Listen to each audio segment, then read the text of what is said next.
Perkenalkan, nama saya Gusti Putra Vereska dengan NIM 123454046. Di sini saya akan memaparkan hasil dari laporan kami. Yang pertama ada buatlah analisis lengkap persyaratan secara matematis dan secara untuk studi kelas 3 ini. A. The US News and World Report menyatakan bahwa suatu obat baru yang diekstrak dari suatu jamur, Cyclosporin A, mampu meningkatkan tingkat kesuksesan dalam operasi transplantasi organ. Menurut artikel tersebut, 32 pasien yang menjalani operasi transplantasi ginjal diberikan obat baru tersebut. Dari 32 pasien, 19 diantara sukses dalam transplantasi ginjal. Tentukan selangkah persen 95% bagi P dalam proporsi pasien yang sukses dalam operasi dengan menggunakan obat baru. Kemudian yang B, ada analisis dan jelaskan menggunakan video kelompok. Untuk soal nomor 1, ada selangkah persyaratan untuk rata-rata satu populasi dengan studi kasus rata-rata waktu belajar mahasiswa di ITERA, di mana seorang dosen di ITERA ingin mengetahui rata-rata belajar mahasiswa per hari. Sebuah sampel acak dari 50 mahasiswa yang diambil dan sudah menunjukkan bahwa rata-rata waktu belajar per hari adalah 4,5 jam dengan simpangan baku sebesar 1,2 jam. Dosen tersebut ingin membuat selangkah persyaratan 55% untuk memperkirakan rata-rata waktu belajar seluruh mahasiswa. Kemudian yang kedua ada selangkah persyaratan untuk rata-rata dua populasi, di mana studi kasusnya merupakan perbandingan rata-rata IPK mahasiswa teknik informatika dan sipil di ITERA.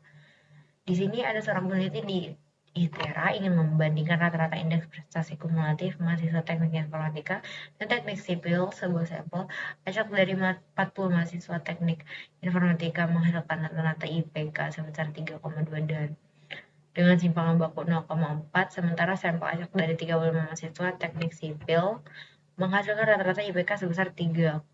Dengan simpangan baku 0,5, peneliti juga membentuk selangkah persyaratan 55% untuk perbedaan rata-rata IPK antara kedua jurusan ini. Terus yang ketiga ada selangkah persyaratan untuk proporsi dua populasi dengan studi kasus perbandingan proporsi mahasiswa yang menggunakan laptop di ruang kelas antara jurusan teknik informatika dan teknik elektro. Di sini ada seorang peneliti di ITERA yang ingin mengetahui apakah ada perbedaan proporsi mahasiswa yang menggunakan laptop saat perkuliahan antara jurusan teknik informatika dan teknik elektro. Dari sampel acak 100 mahasiswa teknik informatika, 70 diantaranya menggunakan laptop selama kuliah. Dari sampel acak 120 mahasiswa teknik elektro, 60% tidak masuk ini. Kemudian diantaranya menggunakan laptop, peneliti juga menghitung selangkah persyaratan 55% untuk perbedaan proporsi mahasiswa yang menggunakan laptop di kedua jurusan. Kemudian yang keempat, ada selangkah persyaratan untuk variansi. Dengan studi kasus variansi nilai matematika mahasiswa angkatan 2023 di ITERA, yang sekarang di mana seorang dosen di ITERA ingin mengetahui variansi nilai ujian akhir mata kuliah matematika mahasiswa angkatan 2023 dari sampel acak 30 mahasiswa diperoleh simpangan baku nilai sebesar 8. Dosen tersebut ingin membuat selangkah persyaratan 95% untuk variansi nilai matematika mahasiswa angkatan 2023. Yang terakhir adalah selangkah persyaratan untuk rasio dua variansi dengan studi kasus membandingkan variasi nilai ujian akhir antara mahasiswa teknik sipil dan teknik lingkungan di ITERA. Di mana seorang peneliti di ITERA ingin membandingkan variasi nilai ujian teknik sipil kadang kuliah fisika antara mahasiswa teknik sipil dan teknik lingkungan. Sebuah sampel acak dari 25 mahasiswa teknik sipil menghasilkan simpangan baku 6, sedangkan sampel acak dari 20 mahasiswa teknik lingkungan menghasilkan simpangan baku 7. Peneliti ingin menghitung selangkah persyaratan 95% untuk rasio dua variansi tersebut. Sekian dari saya, selanjutnya akan dilanjutkan oleh rekan-rekan saya. Terima kasih. Perkenalkan, nama saya Nabila Sarvina dengan NIM 123450008. Di sini saya akan menjelaskan kode-kode yang akan digunakan pada latihan nomor 1, di mana pertanyaan untuk nomor 1 yaitu tentukan selang kepercayaan 95% bagi P, di mana P merupakan proporsi pasien yang sukses dalam operasi dengan menggunakan obat baru, di mana telah diberitahu di soal bahwa Menurut artikel tersebut, 32 pasien yang menjalani operasi transplantasi ginjal diberikan obat baru tersebut. Dari 32 pasien, 19 diantaranya sukses dalam transplantasi ginjal. Kemudian akan kita lihat kode yang akan kita gunakan, di mana jumlah pasien seluruhnya akan kita lambangkan dengan N, dengan nilai 32. Kemudian, untuk jumlah pasien yang sukses dalam transplantasi ginjal akan kita lambangkan dengan X dengan nilai 19. Kemudian, tingkat kepercayaan yang akan digunakan yaitu 95% atau 0,95 yang akan kita lambangkan dengan confidence sample. Kemudian, setelah data-data ini kita ketahui, akan kita cari rumus dari proporsi pasien yang sukses, di mana proporsi pasien yang sukses ini dapat kita lambangkan dengan P underscore head, di mana P underscore head dapat kita cari dengan menggunakan rumus X per N, di mana jumlah pasien yang sukses dibagi dengan jumlah pasien seluruhnya, berarti 19 dibagi 32. Kemudian, selanjutnya kita akan mencari proporsi pasien yang gagal, di mana proporsi pasien yang gagal ini akan kita lambangkan dengan Q underscore head, di mana rumusnya yaitu 1 dikurang P underscore head, di mana P underscore head tadi telah kita ketahui nilainya dari rumus sebelumnya, yaitu X per N atau 19 per 32. Kemudian, setelah proporsi pasien yang sukses dan pasien yang gagal telah kita ketahui, kita akan mencari rumus dari Z-score untuk tingkat kepercayaan 95%, di mana akan kita lambangkan dengan huruf Z, di mana rumusnya yaitu Q norm buka kurung 1 plus confidence sample dibagi dengan 2, di mana confidence sample bernilai 0,95. Kemudian kita akan mencari rumus dari margin of error, di mana margin of error akan kita lambangkan dengan ME dengan rumus Z dikali SQRT buka kurung P underscore head dikali dengan Q underscore head dibagi dengan N.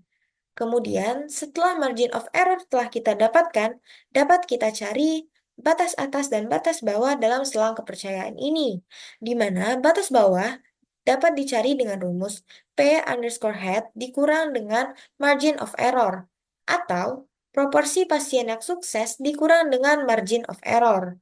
Kemudian dapat kita cari juga batas atas dari selang kepercayaan ini, yaitu P underscore head ditambah margin of error, atau proporsi pasien yang sukses ditambah dengan margin of error. Kemudian, hasil dari kode-kode ini akan kita outputkan dalam sebuah pernyataan di mana kita akan menggunakan fungsi cat, yaitu selang kepercayaan 95% untuk proporsi pasien yang sukses, yaitu akan kita eksekusi kode ini sehingga menghasilkan output berupa selang kepercayaan 95% untuk proporsi pasien yang sukses yaitu 0,4236, 0,7639, di mana rumus buka kurung round buka kurung lower underscore bound, 4 itu menyatakan bahwa hasil dari batas bawah akan dibulatkan sebanyak 4 desimal. Kemudian, sehingga didapatkan output sebagai berikut. Perkenalkan, nama saya Romolita Silaban dengan NIM 123450014. Untuk soal yang diberikan tentang cyclosporin A yang digunakan pada 32 pasien transplantasi ginjal dengan 19 pasien yang sukses kodingan yang diunggah sangat efektif untuk menyelesaikan masalah ini. Menghitung proporsi pasien yang sukses. Dari soal, terdapat 32 pasien dan jumlah pasien yang sukses adalah 19. Pada baris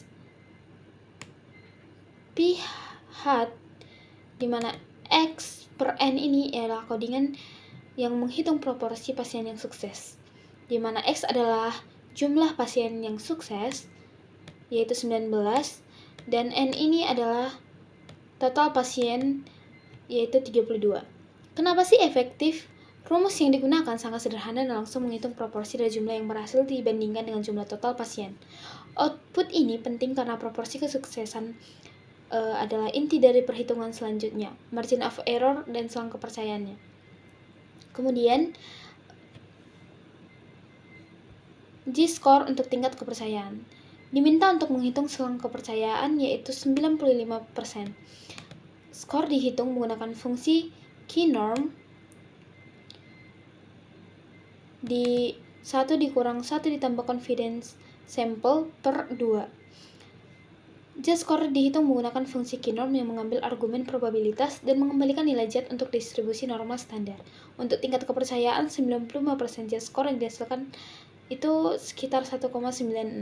Kenapa efektif? Menggunakan keynorm secara otomatis menghitung G-score yang sesuai berdasarkan tingkat kepercayaan yang diinginkan, membuatnya fleksibel untuk digunakan pada tingkat kepercayaan lain. Misalnya, 90%, 99% jika diperlukan. G-score ini adalah kunci dalam menghitung margin of error. Kemudian, untuk menghitung margin of error sendiri atau disingkat dengan ME, ini adalah soalnya selang kepercayaan perlu dihitung untuk menentukan batas bawah dan batas atas bagi proporsi. Pada baris codingan ini, margin of error dihitung menggunakan formula standar untuk selang kepercayaan proporsi, yaitu ME sama dengan Z dikali akar P 1 kurang P per N. ME menghitung seberapa jauh estimasi bisa bervariasi di proporsi sebenarnya pada tingkat kepercayaan yang diberikan. Kenapa efektif? Formula ini standar dan sesuai dengan teori statik untuk estimasi proporsi dengan memasukkan nilai Z-score, P dan N, ME dapat diperoleh dengan akurat. Kemudian menghitung batas atas dan batas bawah selang kepercayaan. Diminta untuk menentukan selang kepercayaan 95% untuk proporsi pasien yang sukses. Maka pada baris lower bound, kemudian upper bound, ini adalah kepercayaan dihitung dengan mengurangi dan menambahkan margin of error ke proporsi P.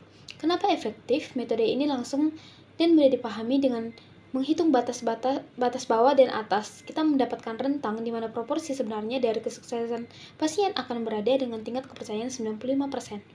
Kemudian outputnya pada baris CAT selang kepercayaan 95% untuk proporsi pasien yang sukses. Ini adalah program menghasilkan output berupa selang kepercayaan yang sudah di rounding hingga 4 desimal. Kenapa efektif? Hasilnya mudah dibaca oleh pengguna karena dicetak dengan format yang rapi dan rounding hingga 4 desimal, memastikan nilai yang cukup presisi tanpa terlalu banyak angka desimal yang tidak diperlukan. Fungsi CAT membuat hasil lebih user-friendly dan ini penting dalam laporan statistik untuk menyampaikan hasil dengan jelas. Perkenalkan, nama saya Fathia Raizah dengan NIM 123450072. Izin menjelaskan terkait output dari program nomor 1 yang meminta kami untuk membuat selang kepercayaan proporsi dengan confidence level 95% atau 0,95. Untuk mengetahui selang kepercayaan proporsi, kami membutuhkan p-hat plus minus margin of error. P-hat sendiri dapat diketahui atau dapat dihitung dengan membagi X dengan N. X adalah nilai yang diminta oleh soal, N adalah total data yang diketahui di soal. Untuk margin of error sendiri adalah perkalian dari Z dikali p-hat dikali Q per simpangan baku per akar N. P-hat itu X per N, sedangkan Q adalah 1 dikurang p-hat. Untuk Z sendiri adalah distribusi normal dari 1 plus confidence level atau kepercayaan per N atau jumlah dari data. Untuk batas bawah sendiri itu berarti dari p-hat dikurang margin of error, sedangkan untuk selang atas atau batas atas itu penjumlahan dari p-hat dan margin of error. Berdasarkan eksekusi kami di RStudio, kami mendapatkan hasil bahwa selang batas bawahnya itu adalah 0,4236, sedangkan untuk batas atas itu 0,7639. Perkenalkan, nama saya Fabio Banyucito dengan NIM 123450104. Saya akan menyampaikan kesimpulan pada video kali ini. Berdasarkan kesimpulan hasil kerja kelompok kami, dalam laporan ini, kami telah menganalisis selang kepercayaan menggunakan berbagai metode statistika dalam bahasa R untuk beberapa kasus yang relevan dengan mahasiswa di Institut Teknologi Sumatera. Analisis pertama menunjukkan bahwa proporsi pasien yang sukses dalam transplantasi ginjal menggunakan obat siklosporin A memiliki selang kepercayaan 95% antara 0,4236 hingga 0,7639. Hasil ini mengindikasi efektivitas obat tersebut dalam meningkatkan tingkat kesuksesan transplantasi ginjal.